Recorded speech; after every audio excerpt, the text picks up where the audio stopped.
Today on the Big 6 in 60, the Knicks snap the Spurs' 11-game win streak. Just had their best win of the season. Ohio State gets an upset win over number 8 Purdue. They beat the number 8 team in the country as the Buckeyes beat Purdue 82-74. And the Vikings release running back Aaron Jones. The Vikings know if we cut Aaron Jones, this is what we think a replacement for him will cost. This is what we feel we'll have to do in the draft or whatever, and they can start to make the decisions, right? This is the Big 6 in 60, the 6 biggest national sports stories from our local experts at the Locked On Podcast Network. We bring you the real story, why it matters, what's next, who wins the big game, and more, all in 60 minutes. The Big 6 in 60 starts now.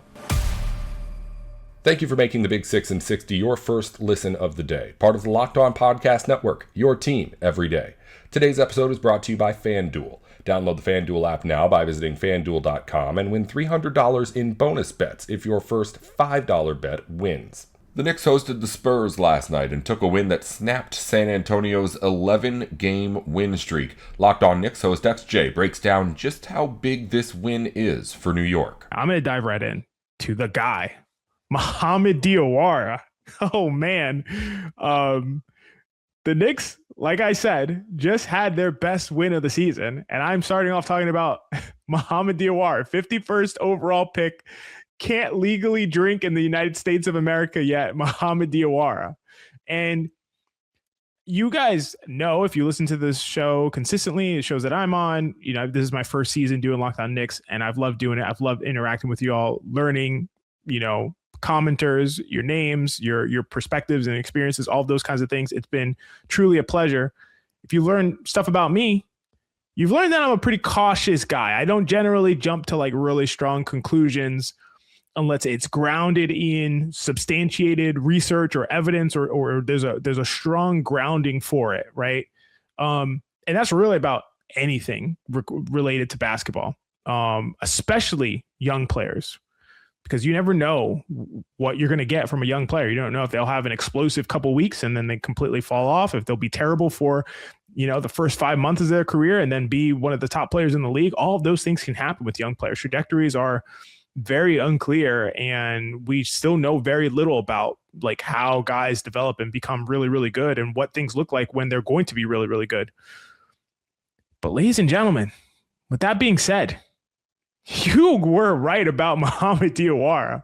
You were right about Mohamed Diawara. I am not a guy who will look at a young player like that on my team and overrate him or overhype him. That is not something I'm going to do. And the reason for that, I don't think you guys were doing that, to be clear, but I am overly on guard for personal bias. I do not want personal bias to leak into my, you know, attempted objective analysis of the team. And so for that reason, if I sense anything like that could be happening, I'm going to be more cautious about it. So I waited, but the evidence is here for me, man. In this Spurs game, it's enough. It's the cherry on top. It's the straw that's stirring the drink, whatever you want to call it. It's the straw that broke the horse's back. Can you leave in the comment? What is that phrase? I don't even know. I can't even think of it, but the guy is legit. He is just so confident in himself to see, a guy at his age, drafted where he was drafted, have no fear whatsoever. It is stunning to me. It is stunning to me. The way he came out in the second half, to me, is the clearest representation of that. The Spurs, as I mentioned, put on an absolute masterclass of ghost coverage deployed over the first 6 minutes of the game. It was absolutely textbook. I'm going to go deep dive into that super. If you're a film X and O's nerd, you'll love to hear that segment. I'm going to talk about that in the second segment. But right now, I want to talk about the fact that the Knicks bring in Diawara after that. And the Spurs are like, oh, you guys are just going to bring in another Josh Hart? We're going to do the same thing. Watch what happens. Diawara is like, no, that's not the case. He ends up getting a wide open three early into his insertion into the game on a kick out from Towns, pulls it, no hesitation, cashes it. And then the look in his face as he just stares down the Spurs, like the whole Spurs team is hilarious. He's just like, y'all got me effed up. Like, this is not going to go how you think it's going to go. And then the interesting thing is he gets two more looks later on from three and he kind of hesitates. And And I tweeted it out and shout out to my guy, Jeff Johnson, who, replied and was like, Diawara is probably hesitating because he doesn't want to get subbed out. And those were pretty deep threes. And, he's thinking about like, how do I play the right way? And how do I do things within the flow of the team and all those kinds of things. And I think there's a lot to that. I think he wants to feel like, okay, coach, look, I'm making good decisions. I'm doing the right thing.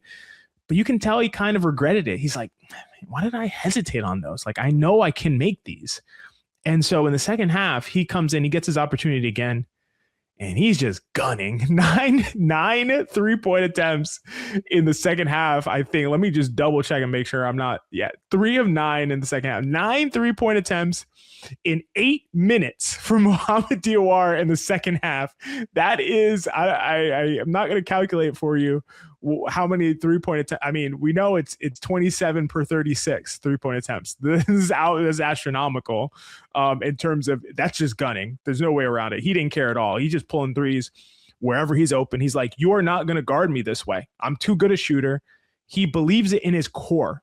And again, to me, I look at behaviors to reflect belief. Like I talked about this with Josh Hart, and Josh Hart, I thought, had actually a really good game after the first 6 minutes, which was terrible. And he was completely damaging to the team, but then had a really good game after that point. And we'll talk about why.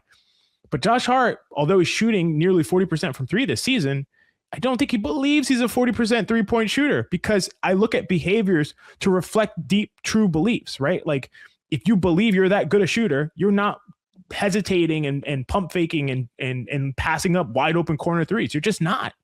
And Mohamed Diawara is like, no, I believe it. And I'm going to shoot these because I know I'm that good at it. And if you believe it, your opponent will start to believe it. They have no choice but to be like, oh man, this guy's legit. Like he's good, man. And this is not stuff we see from a 20-year-old raw rookie that's not supposed to be good yet, not supposed to have a jump shot yet. All these things, these are not things you see from a guy in his situation at his age and with his pedigree. It just doesn't really happen. And we saw specifically, I'm going to make this concrete because I'm not just talking about theory. We saw Wemby start to believe it. We saw on the one attempt later in the second half, Diawara has the ball from the top of the key, begins his shot motion because he's like, yeah, I'm shooting everything. And Wemby is like sort of in no man's land. He's in the middle and he decides to contest. He goes forward towards Diawara with an outstretched arm and he decides to contest it. And guess what happens? He's out of the play. Now, Karl Anthony Towns, who's guarded by the smaller Stephon Castle, is able to get the offensive rebound and go back up. I forget the result of the play. I don't know if Towns got fouled or what it was. I think he got fouled, but yeah, he did get fouled because I remember him falling on the floor and the camera being in his face while he's on the floor. So he got fouled after that. And that's set up by Mohamed Diawara's pressure. He's creating pressure by saying, are you sure about this whole ghost coverage thing? Are you sure this is what you want to do? Because you're saying, hey, we're going to just let you shoot all night and we're going to live with it. And yeah, it being smug and all that. And it's like, okay, cool. I love that train. I love that exchange. I love that trade-off. I love that you want to live with that because I want to live with that too. And that is a level of confidence, a level of poise, a level of true belief in oneself and skill sets that a player that is under 21, that has only played, a few, I don't know how many hundreds of minutes that he's played in the NBA, not many, like to have that confidence at that point is incredible. And obviously he does a ton of other things. He played really great defense. Michael Malone on the broadcast was saying at some point, like, sorry to Jeremy Sohan, but you're going to have trouble getting back your minutes. I think it was when Diawara guarded Stephon Castle. Castle makes like a nice crossover move. Diawara turns his hips and gets his hips flipped back in front and gets the block at the rim. And it's like, yeah, now this guy's guarding like this. He's shooting with confidence. He's attacking closeouts. He's affecting the game both ways now. And this guy he's just good. There's no other way around it, to the extent that I'm just utterly convinced he's going to be a playoff rotation player for this team. 20 years old, man. 20 years old, 51st pick, a playoff rotation player for this team is crazy to think about. It just doesn't happen. And so again, I haven't held out saying Diawara is not that good or anything like that. I've held out just saying, like, let me see more. Give me more time. Give me more evidence. give me more data to work with before I start making broad claims. And to your credit, all of you guys are like, man, I've seen enough. I can tell what we have in this kid. And you were right. You were right. This guy is legit. And I don't know what his ceiling's going to be. If he's going to be, sub all-star, superstar, who knows? I have no idea, and I won't put a cap on it. But right now, he is an impact player. He is a guy who can play for you. And if Diawara lineups start to be 5-shooter lineups, meaning that 5-shooter lineups are not, what your shooting percentages are. They are how defense guards you. And if defenses start to say, no, we have to respect Muhammad Diawara as a shooter, good luck to the Eastern Conference as the Knicks make their way through it, hopefully making it to a finals appearance. Ever wanted to experience the NBA Finals live and in person? FanDuel is giving you the chance to turn that dream into a reality with the NBA sweepstakes. Here's how it works. Use your profit boost on any NBA future and you'll be automatically entered for a shot to win an NBA Finals trip for 2. That's right, flights, tickets, the whole experience. If you're already looking at the board and thinking about which team can make a deep run, this is the perfect time to lock it in. Not only can your pick cash, but it could also send you to the finals.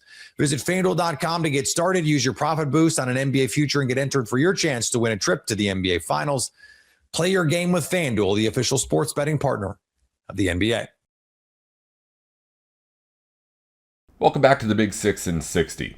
Ohio State may have clinched its bid into the NCAA tournament last night by beating number 8 Purdue in Columbus. It's the biggest win of the season for the Buckeyes, and Jay Stevens has the recap on Locked On Buckeyes. The Buckeyes have had their back up against the wall for quite a long time. It seems like for the last 4 to 6 weeks, the Buckeyes have been trying to get a quad 1 win or stack some wins to gain some momentum down the stretch of the season.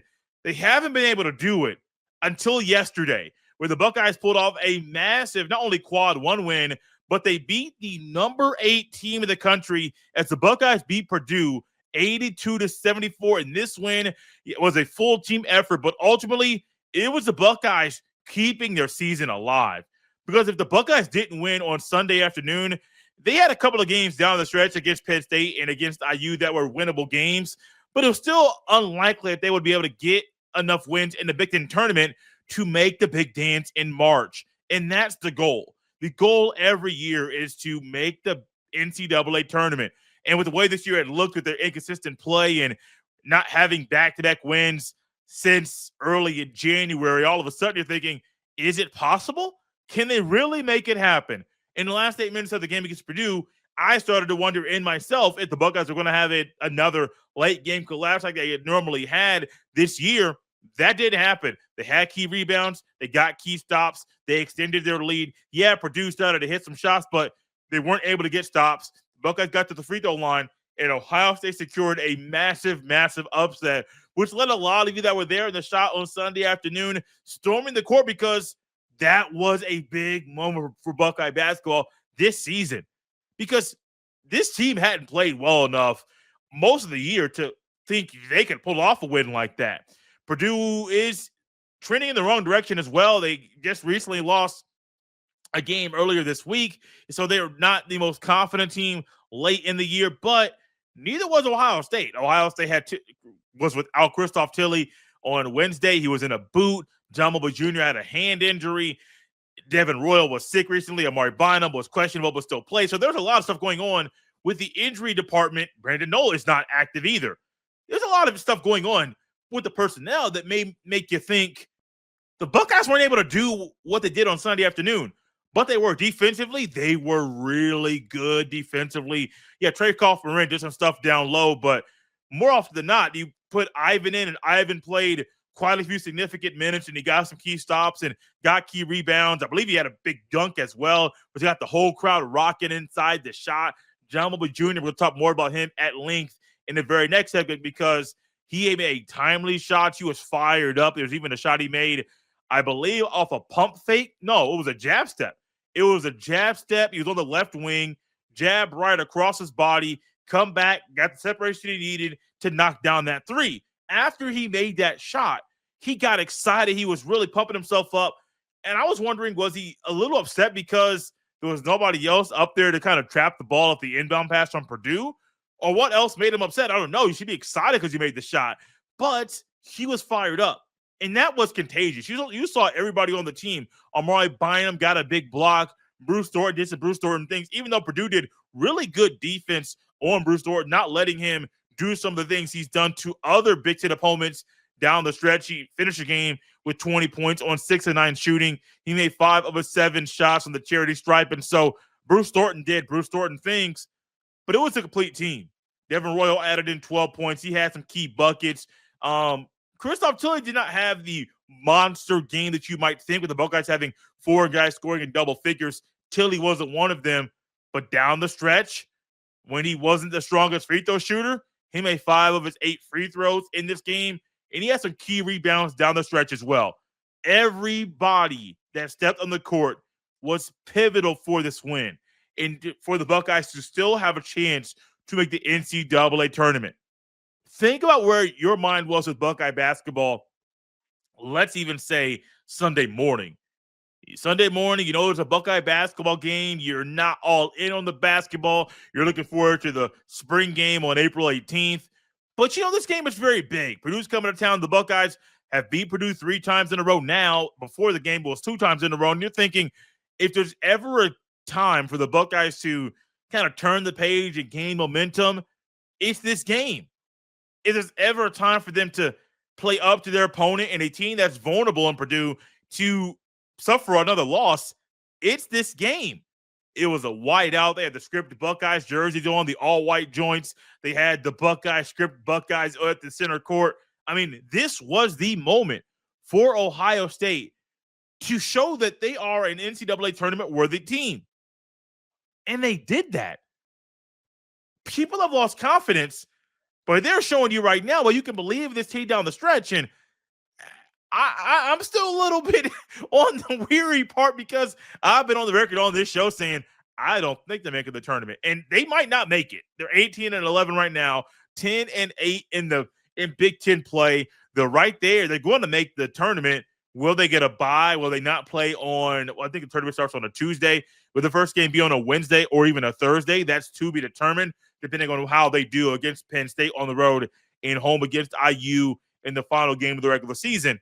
But when you hold Purdue to 44% shooting, 38% from downtown, that's a massive win. I don't even care about the hustle stats right now, but the Buckeyes were +7 in rebounds. They had 9 assists. You would love to see that number get to be higher. They had 7 turnovers. Under 10 is pretty good. That's a really good mark. And so the hustle stats is not one I want to really deep dive into. It's just the fact that the rebounding that had been a problem for Ohio State. The Buckeyes are big on the boards. The complete team effort that really hadn't been there all year in key moments, they got that on Sunday afternoon. And then down the stretch in the final 8 minutes, they got the stops needed and made key buckets down the stretch to not collapse, but to stay strong to pull off a massive upset.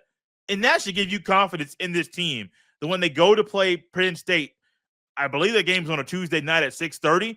You can believe that they're good enough to win that game.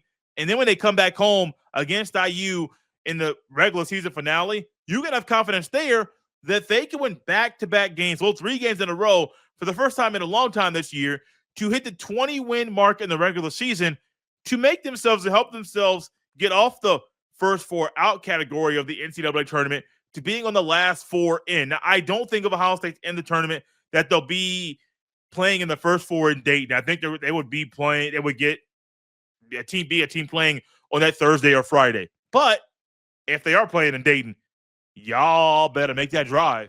Y'all better go to Dayton. That's a great place to play to watch basketball. I've been there a couple of times, and both times I was there, I was blown away with the amenities and the size and just the great viewing experience that arena provides for basketball players, but it could be Buckeye basketball fans. We're not sure where they're going to be when it comes to if there'll be a team playing in the first 4 or first 8. I don't know what it's even called. I have no idea what the first portion of the tournament is called, so don't normally have to worry about that portion of the tournament covering Ohio State, but this is a big win. This is an exciting win. The Buckeyes pull it off. It came together when it mattered most, and they delivered their biggest win of the season. The Vikings started making some offseason moves, one of them the release of running back Aaron Jones after 2 seasons in Minnesota. Luke Braun explains the move on Locked On Vikings. We've got quite a bit of news to go over, but the main thing for the Vikings is that Aaron Jones and Javon Hargrave have been informed that they're about to be released. It's always around this time. It's the Combine. The Combine is really when the news starts to pick up because agents start to get a sense for their markets. Teams start to get a sense for what the agents are going to expect. And it helps you make all those decisions, right? Now the Vikings know if we cut Aaron Jones, this is what we think a replacement for him will cost. This is what we feel we'll have to do in the draft or whatever. And they can start to make the decisions, right? Jones and Hargrave were 2, I think, pretty common cut candidates just by virtue of the disproportionate size of their cap hits to their production. I mean, Aaron Jones figured to be like the second biggest running back cap hit in the league in 2026, and you knew that had to come down. And who knows, maybe there was even talk of, hey, if you want to come back, here's a pay cut or whatever. And Hargrave, kind of the same thing. It was going to cost like $21 million, and he was only playing half the snaps by the end of the year. So where that leaves the Vikings in both of these is a couple of interesting places, right? We'll talk about in a second exactly what happens with the money. And where the Vikings are cap space wise, but just in the loss of these players and how hard they have to work to replace them. I do think they have to replace Aaron Jones, but if the PFF contract projections are accurate, and they've been here or there in the last few years, so in terms of how things have borne out, the market's hard to predict, but the fact that the Vikings cut Aaron Jones does support those projections, because if those projections are accurate, a high-end free agent running back like Kenneth Walker, or if they end up letting Breece Hall, I know he's supposed to get the tag from the Jets, but somebody like that, right? The cost of a new running back, even at the higher end of the free agent market, is going to be close to what you save with Aaron Jones. So you can replace him with somebody younger with higher potential and not actually spend any more. Or you can replace him with somebody a little bit lower octane or draft somebody and save a bunch of money. So it felt like an easy idea. The problem is, and this is, I think Ben Gessling talked about it, Alec Lewis talked about it, and kind of reported that the conversation about Aaron Jones was pretty emotional. People like him there. They like working with him. He's a really nice guy. He's a very likable dude. And so it was a difficult emotional decision to make. They're going to miss this guy. Leader in the locker room, all around, great dude, wish him well wherever he goes. I think the vibe around Hargrave is different. Not that they dislike him as a person or anything like that, or at least nobody's reported anything like that. No speculation at all. But rather, because his snap count had gone down, it's kind of like it shows that the team was sort of falling out of favor with him. Or that he was falling out of favor with the team, with Flores and his staff. Guy that struggled, got washed out a lot in the run, and that just means you can't be in on certain downs. And one of those downs you can't be in on is 1st and 10. 1st and 10's a rundown in this league, whether you like it or not. And so if you are somebody that everyone's really excited to attack, you just can't be on the field. And if you're not on the field, you can be as pressure efficient as you want, but you're never going to be efficient on the bench. So I kind of got it, right? It had to be one of Allen and Hargrave. And for me, I mean, of course, I agree with that. I've been pitching this for a long time as a thing. But I do think that as a free agent who will maybe get paid a little bit differently, once you say a different cost, the really good, efficient pass rusher that's on your team for half the snaps is a valuable thing. It's just that the Vikings had overvalued. It's not $21 million valuable. That wasn't going to be tenable. But I think whatever he does on the market, somebody will take him. And that's important because of offset language. So the deal right now is the Vikings are still maybe trying to find a trade partner, and they will do so until they have to cut these guys at the start of the new league year. Assuming they don't find one, they'll cut the guys. But if they find a trade partner, both of these guys have guaranteed salary on their contracts that would turn into dead cap for the Vikings if they just get released outright. So if they can find a trade partner, there's a total between the two of them of $6 million in extra salary cap space that they would save. If they don't find a trade partner, though, not all is lost because of offset language. I talked about this on the other side with the Vikings maybe signing a quarterback for this reason. Or this thing like affecting everybody's quarterback negotiations with these QBs that are also going to get cut, like Geno Smith and Kyler Murray and Kirk Cousins. But this is on the team side. So with both of these guys, let's say Aaron Jones, who has $2 million in guaranteed salary on his contract. Cutting him right now saves the Vikings about $7.5 million and leaves them with a dead cap hit of $6.8 million. So you're saving a little over half of Aaron Jones's contract. As for Hargrave, cutting him outright saves you about 10.5, and you take a dead cap hit of about 10.5. It's 10.9, 10.4, but you get it. So that in total for the Vikings saves them $18 million. So that puts their current cap burden. They need to clear $26 million more or $26.8 million, closer to 27 more, to be cap compliant by the turnover of the new league year a couple of days from Wednesday, or a couple of weeks from Wednesday. So that's where we stand officially right now. If Hargrave or Jones signs to a contract that, assuming that they have offset language in their contracts, which most players do, so I think that's a safe assumption. Let's say Aaron Jones signs for $5 million a year somewhere. The Vikings would no longer be on the hook for that $2 million. That would no longer be dead cap. It would evaporate. We'd be good to go. And the other team would be paying. The offset language just means that even if you don't get another contract, you get $2 million. If somebody else pays you $2 million or more, you're good. You got your $2 million, but we guarantee that somewhere you will get $2 million even if we cut you. Not if he signs for $5 million, we give him $2 on top of that, and now he's getting $7. That's not how it works. So assuming somebody else signs Aaron Jones for a contract worth more than $2 million, which feels likely to me, the Vikings won't be on the hook for that. And it's the same thing with Hargrave with $4 million of guaranteed salary on his contract. So if you are a fan of the over the cap constructor, the contract constructor and the cap calculator, you can use the trade buttons to simulate this. Because if they trade these guys, that money will similarly depart. But if you do that, if both those guys do end up getting signed, that takes $6 million more. The Vikings only need $20 million more to get compliant. The problem is timelines. If these two guys do get released and they don't get traded, that dead money will be on the Vikings books until these guys sign a new contract. And by definition, that can't happen before the new league year. So the Vikings are still going to have to clear $6 million more to get under the cap at all so that they're compliant at the start of the new league year. And then a windfall of that $6 million will hit some number of days through free agency when these two guys sign. But they're both older. They're 32 and 33 respectively, and those guys don't tend to sign on the first, opening days of tampering. Those guys might take a little longer to decide where they're going to go. How's the weather there? How are the taxes there? What about the schools? Because I got my kids. And like that kind of stuff tends to matter to people to these players in their 30s. What's the situation like? Do I like the coaches, right? They've made a lot of money at this point in their careers, so it's about more than that for them. And that means they might take a little more time to make those decisions. When those decisions are made, the Vikings will suddenly have more extra money released, but you can't really rely on it. So for now, we probably have to treat it like they're only saving 18 mil, not 24 mil. And then you just kind of hope that comes in later, but you can't rely on it. Plus, both these guys, with how old they are, might always call it quits. I think both these guys have plenty of gas left in the tank to still play football, but who knows where their heads are at. That's their decision. Ever wanted to experience the NBA Finals live and in person? FanDuel is giving you the chance to turn that dream into a reality with the NBA sweepstakes. Here's how it works. Use your profit boost on any NBA future and you'll be automatically entered for a shot to win an NBA Finals trip for two. That's right, flights, tickets, the whole experience.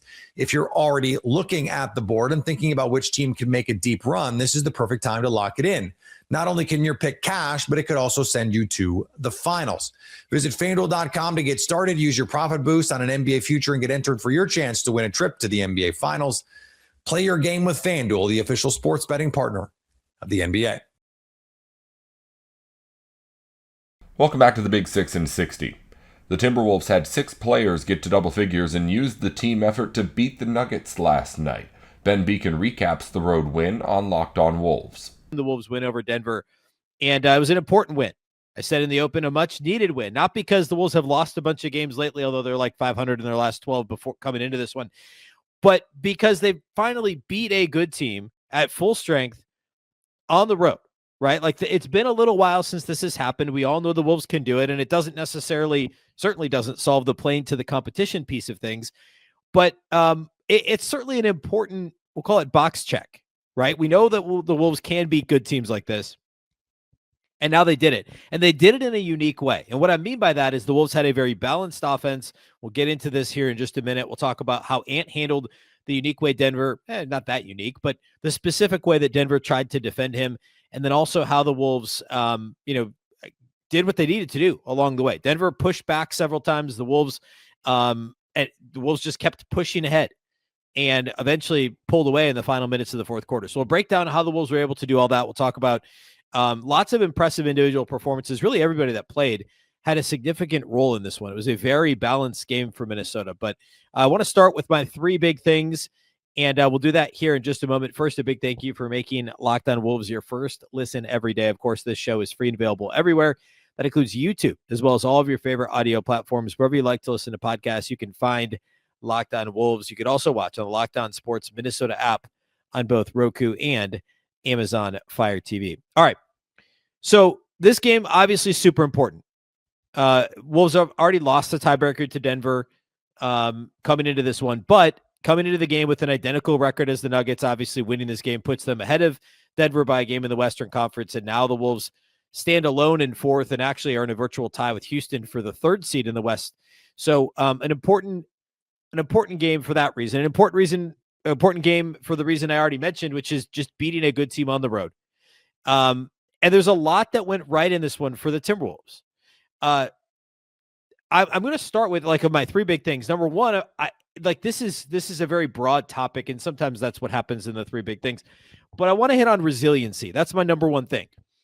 Minnesota was down 9 at the end of the first quarter, and Denver was getting the free throw line a lot. They did throughout the game. I mean, Denver ended up shooting ultimately, I guess, only 8 more free throws than Minnesota, but for a while they were doubling up the Wolves in the free throw attempt category. Denver's getting to the line a bunch. They were playing physical. They were doubling Anthony Edwards. We'll talk more about that. The Wolves just missed a ton of threes. Like Dante DiVincenzo made his first 3-point attempt of the game, the Wolves' first 3-point attempt of the game early in the first quarter. And then Minnesota missed their next 8 threes. Julius Randle looked awful early in the game. It looked like a continuation of the other night when he scored 4 points last Thursday night. And, obviously a low in a Timberwolves uniform, low in years for Julius Randle. He couldn't score. The Wolves couldn't make a three. It just looked like, oh man, whether it's the altitude or, the residual of everybody being concerned about Finch and Anthony Edwards' relationship and some of the other stuff, those narratives that are out there, right? But in the second quarter, Bones Highland came to play. And Bones Highland fits into this resiliency category. I mean, he got 16 minutes off the bench. He scored 18 points on 7 shots, and 15 of his 18 points were in the first half. He almost single-handedly kept the Wolves in the game early. And it sounds crazy. And I know I just did a show a week ago talking about how Bones Highland needs to play less. I'm not at all recanting that, because I think in the grand scheme of things, you'd rather see some minutes from, depending on the matchup, Jalen Clark, TJ Shannon, Kyle Anderson, once he's officially joined the team. Any other, there's another potential move that could come. There were some Tyus Jones rumors this weekend. That's something we'll cover maybe on tomorrow's show. But in this particular game, it's exactly why you bring in a guy like Bones Highland. And a year ago, I talked about almost exactly a year ago when they added him on a 2-way deal in the first place. I said, look, he's the sort of guy, due to injuries or, foul trouble, whatever, you bring him in and he can get you a quick 20. And he's usually not going to be good defensively. Some nights he's going to shoot you out of the game if you let him play too much. But if you need it, it's a high variance play with Bones Highland, right? Now, of course, the kicker is he is actually part of the rotation now. And that's part of some of the challenges here is the high variance with Bones. You're not always going to get this version of Bones. And actually, if you look at it, and this is a noisy thing, but he had the second worst plus minus on the team in this game. All that to say, he was awesome in the second quarter, and he almost single-handedly allowed Minnesota to stay in the game and then eventually to take a lead. Minnesota was up, I think, 8 at halftime after being down by 9 at the end of the first quarter. The Wolves outscored Denver 36-19 in the second quarter. And then also as the game wore on, more resiliency. They were great in the non-Jokic minutes. When Jokic was on the floor, it was a lot tougher. We saw Denver continue to get to the line as the game wore on. We saw some, the challenge not go the Timberwolves' way, which happens, of course. But this sort of I don't know, not avalanche isn't the right word, because it didn't come with that sort of, ferociousness, but it was like one thing after another. Denver would make a push and it would be a closer game, and then the Wolves could push back, right? And they did it in a variety of different ways. And really one of the things they hung their hat on, and I just go ahead and throw this into this first thing, is how the Wolves did against, I'll put this in air quotes, the transition defense of the Denver Nuggets. The Nuggets have one of the worst defenses in the league, and it's been like bottom 5 over the last month, 6 weeks or so. And they've been bad in transition all season. They also turn the ball over a lot, which is not a recipe for success. And that, for the way that this version of the Timberwolves plays, which is very fast, that is a very good thing for the Wolves. And sure enough, Denver turned it over 14 times. They gave up 22 points on those 14 turnovers, which is a huge number. By comparison, the Wolves turned it over 14 times, and Denver got only 11 points off of the same number of turnovers. So the Wolves got twice as many points off of Nuggets turnovers as the Nuggets got off of Timberwolves turnovers, because I think it's part of it's live ball to dead ball. And then the other piece of it is just how bad the Denver transition defense is. And yeah, the Wolves can look really bad too in transition defensively, but not as bad as Denver. And that was a huge piece of this. And that fed into the Timberwolves being able to push back with some runs of their own. And again, that point of resiliency. The second thing, well, actually, so one other quick note on that. I'd made a note about 3-point shooting. The Wolves ended the game shooting great, 39% from 3. They started like 1 of 8, and then they kept at it, and they kept shooting threes. They kept running plays to get threes for Dante, to get threes for Naz, to get threes for, Ant. And ultimately, they made 14 threes in this game. Denver only made 6. They attempted 14 more threes than Denver, and they made 8 more threes. They were 39% to Denver's 27. So I'd lump that in with resiliency as something that didn't start out well, but we know the Wolves are going to keep shooting, right? The other thing is the non-Jokic minutes. That's big thing number 2. This is an obvious thing for any team that plays Denver, but in the non-Jokic minutes, you have to be great. And the Wolves were. Jokic was a +4 in a game the Wolves won by 9. So in the non-Jokic minutes, and this I guess includes garbage time and stuff, but there wasn't a whole lot of that. It was like a minute and a half. But in the non-Jokic minutes, the Wolves were +13. And the Wolves were -4 when Jokic was on the floor. That's huge. It's what you have to do. And there's only 11 of those. Jokic played 37 minutes. So you only have 11 minutes to make hay when Jokic is off the floor. And I thought the Wolves did a good job of mixing and matching lineups. When Jokic was off the floor. And also Jamal Murray shared some of that time off the floor. Like, the Nuggets are miserable when both Jokic and Murray are off the floor, because the defense is bad no matter what. No matter who's on the floor, it's bad for Denver. The offense can survive with Jokic off the floor and Murray on, but not when they're both off the floor. Gobert ate Jonas Valanciunas' lunch. Valanciunas got the flagrant 1 for the elbow on Dante DiVincenzo. Was a -15 in 10 minutes. Gobert was really good in this game. I thought he competed. I know he got dunked on. That happens when you actually challenge shots instead of just let guys have free runs to the rim like some bigs do to try and avoid getting dunked on. Gobert was really good, and I thought he was great in the non-Jokic minutes. Like, I get it. He doesn't guard Jokic great one-on-one. He just doesn't. I mean, first of all, not many guys do, although Karl-Anthony Towns does, weirdly enough. But I thought he held his own when given a really impossible assignment. And, I mean, ultimately, Jokic turned it over 5 times, and he still got his 35, 13, and 9, but the Wolves won the non-Jokic minutes by 13 points, and that's how you beat Denver. What are you going to do with Jokic, right? I thought the Wolves handled that about as well as you possibly could. Ever wanted to experience the NBA Finals live and in person? FanDuel is giving you the chance to turn that dream into a reality with the NBA sweepstakes. Here's how it works. Use your profit boost on any NBA future and you'll be automatically entered for a shot to win an NBA Finals trip for 2. That's right, flights, tickets, the whole experience. If you're already looking at the board and thinking about which team can make a deep run, this is the perfect time to lock it in. Not only can your pick cash, but it could also send you to the finals. Visit FanDuel.com to get started. Use your profit boost on an NBA future and get entered for your chance to win a trip to the NBA Finals. Play your game with FanDuel, the official sports betting partner of the NBA. Welcome back to the Big 6 and 60. The Celtics pulled away in the fourth quarter and beat the 76ers in Boston last night. John Corrales goes over the 16-point win on Locked On Celtics. Neemias Queta's monster night and just an incredible performance all the way around for him. 27 points, 17 rebounds. 10 of those were offensive rebounds, 27 and 17. An incredible night for Keita, who joins like select company in having the night that he did. It's I think it was Kevin McHale and like two other guys. I don't have the stat in front of me, but it's very select company here to have 27 points, 17 rebounds, 10 offensive rebounds.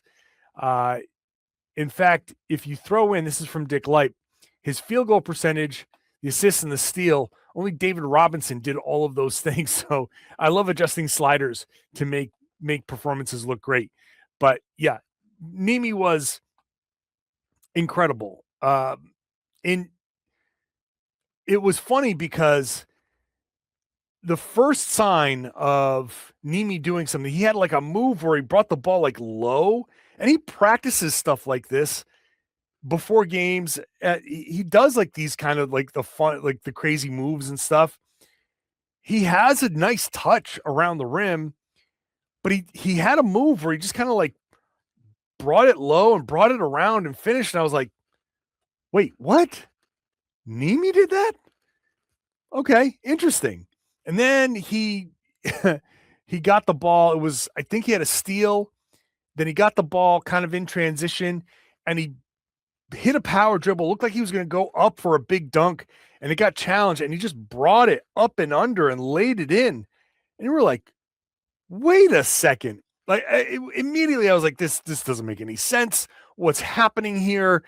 I know Neemias Queta has been very much improved, but this all of a sudden is just bringing it up and around. There's a picture of him with the arm extended out, and you're like, that's not Neemias Queta. What? But it was in this game. Queta was just brilliant, and big start to the game, big first quarter, and then big fourth quarter. And if there's, I don't know who's improved their game more in the league this year than Queta. If he's not the most improved player, I don't know what they're doing with that award. And no, normally the most improved player goes to the guy that's scoring. Hey, he went from 6 points a game last year to like now he's scoring 18 or something like that. And that's not necessarily Nimi, but he has improved basically every facet of his game. Every aspect of his game has been markedly improved. His screening, his recognition, his reading, his passing, the finishing. He has a nice touch around the rim. He's got a decent little floater. He's got a nice little jump hook. And, I see him extending his range, taking 3-pointers in shoot around and pregame. And you're like, I was watching him the other day before the Brooklyn game. I'm like, the jumper doesn't look half bad. The jumper looks good. I don't know that he's going to ever become a stretch 5, but I don't know. I didn't think he was going to become this, so I can't put anything past him. He's working on it, but he's got a nice touch, and the finishing, it's Jalen after the game was talking about it, and he was going through the box score, and he was talked about like the up and under. He just started to smile. And so I had the mic. I asked him a question. I was like,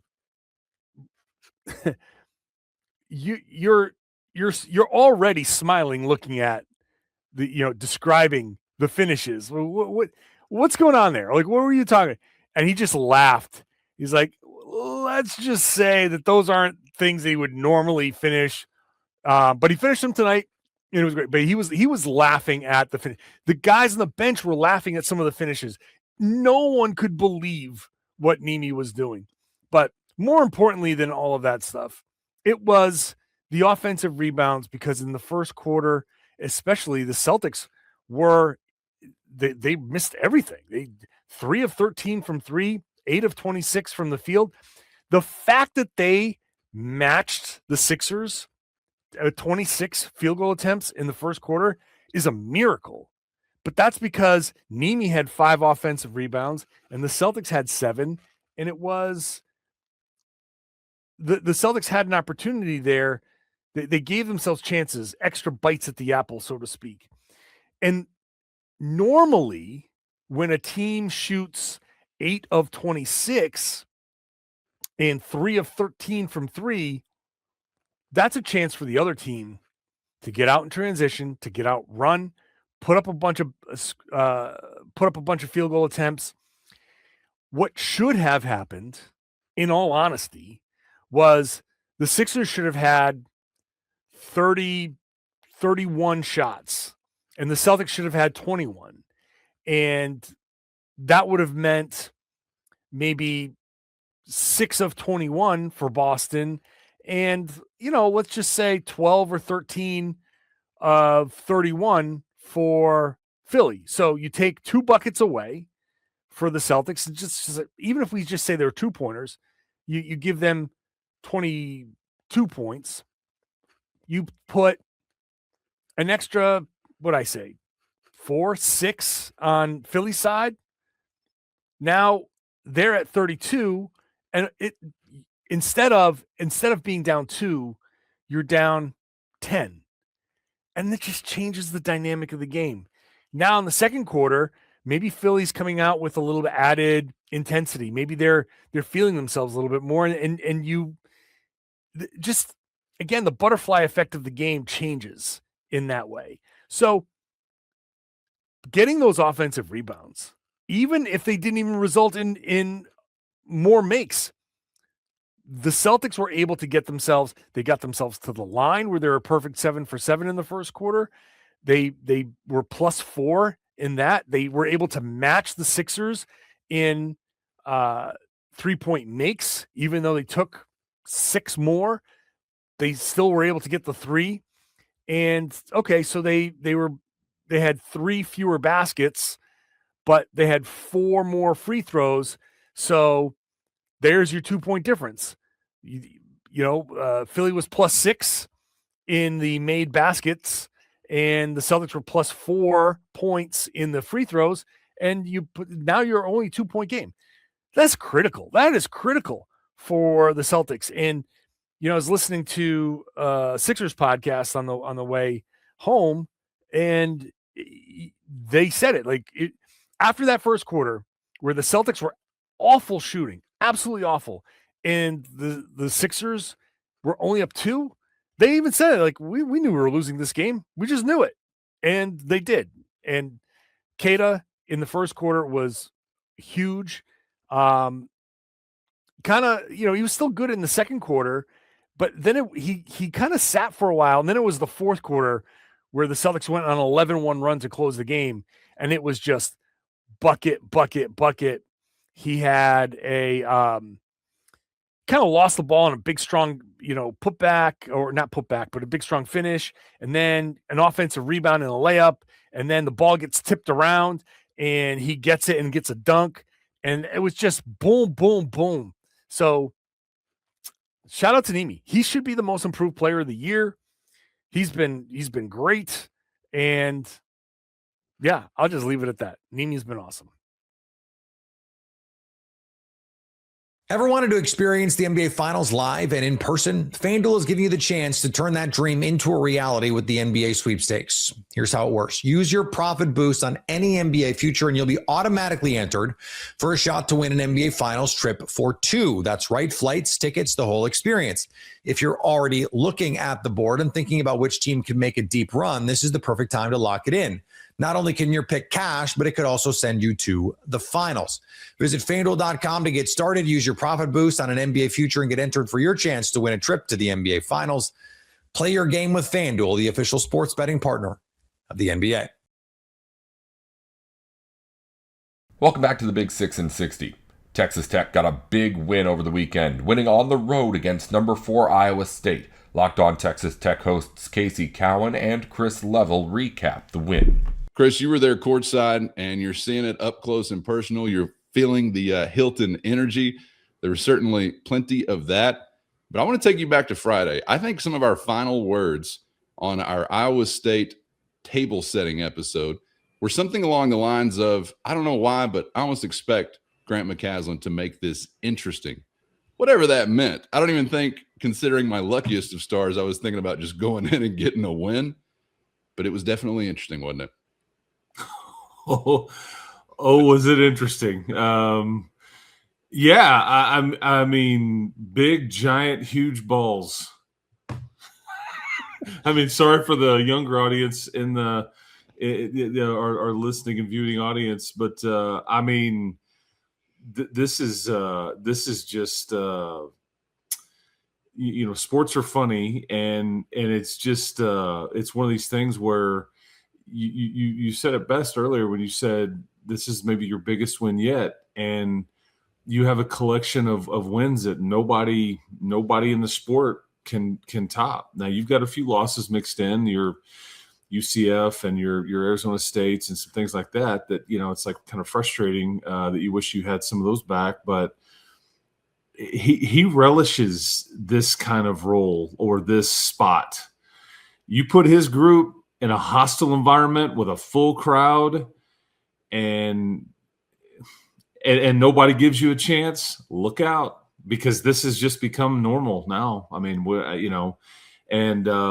I think I said that on the little video I taped with you, or I taped for you before the game started, when I was just sitting there. It's like, man, ain't nobody in the country giving you any kind. I mean, if you looked at the way that the national games were portrayed going into Saturday morning, this is a ranked matchup, and yet it wasn't discussed, highlighted, nothing. It was all about Kansas, Arizona. It was about Florida, Arkansas. It was about some different matchups, but this was a foregone conclusion to many. The spread started out at like 9.5. It got up to 10.5 or even 11 or whatever. Nobody was giving you a puncher's chance in this one. And that's when he and his guys are at his best, or at their best. I mean, that's just I think that has been proven. Does it compute our brains at times? No, but we need to get past that, because he just doesn't blink. He runs to the fire. And Callan, the thing was, it was from the tip. I mean, from the tip, you could see the extra. Mike Tyson once said, everybody's got a plan until you get punched in the mouth. And you were just laying haymakers early. And I think Iowa State was slow to adapt to it. And they eventually did. But by then it was a bit too much, because they obviously made some runs. And we'll get into kind of how we got from beginning to the very end. But Grant is a really, really, he's just good at what he does, great at what he does. And ultimately, long term, he'll be judged by what kind of runs you can do in March and all those kinds of things. But this is a head coach, man, that if he's got some pieces to work with, the best compliment you can give a coach is he squeezes everything out of what he's got. And boy, did he. Because if you tell me before this one, you're going to turn it over 8 more times than Iowa State, and Christian Anderson's going to play the final basically 16 minutes with 4 personal fouls, or he's going to pick up his 4th foul with 60 minutes to go, I'm thinking, and he only is going to score 14 points in this game. That's not a recipe to how to get to the end and beat the 4th-ranked team in their building, which had not lost. I mean, I guess as of now, it's just Duke and North Carolina that remain as teams that haven't lost at home. And I'm trying to remember where that game coming up this weekend will be with Duke and Carolina, but that will obviously end because, I say that it maybe won't end, but that's I mean, if they were 15-0, they were the only team in the Big 12 and one of 3 teams in the country that had not lost a home game. I don't know if that's just Power 4 or across the country or whatever it was, but still this, and that's why the number from the Vegas folks was what it was. They hammer teams there. They are not nice to teams there. And after watching it up close, and I know there was a lot of conversation about officiating and the free throw discrepancy, but they get away, or maybe get away with more pushing and shoving and pulling and everything more so than what West Virginia used to under Huggins, or what Kelvin Sampson does at Houston. And that is a mouthful to say.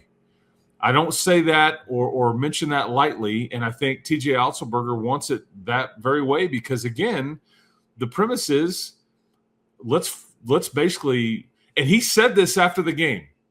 We wanted to embrace the collision, create the collision. I mean, basically, he's just saying we're going to be physical. We're going to dare you to call fouls. And they know the officials are just not going to call it every single time. They're going to let some stuff go.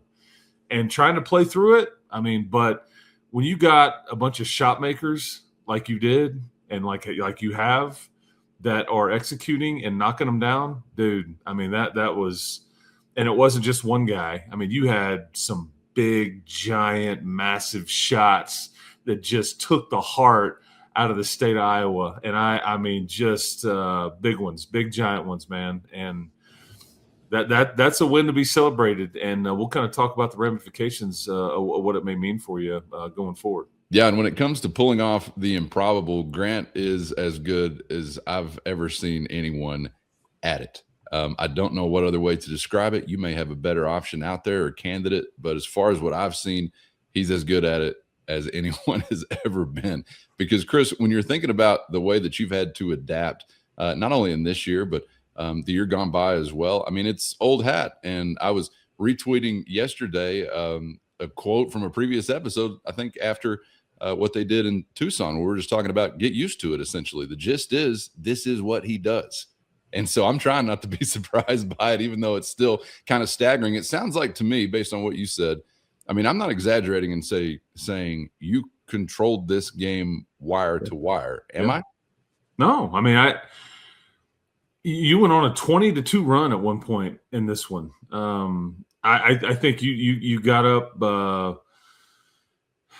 You got up so much that I think it just took Iowa State a minute, and you were doing it with getting stops, hitting shots, rebounds. The rebounding battle semi caught up for Iowa State as the game would go along, but you just kind of dominated in this category.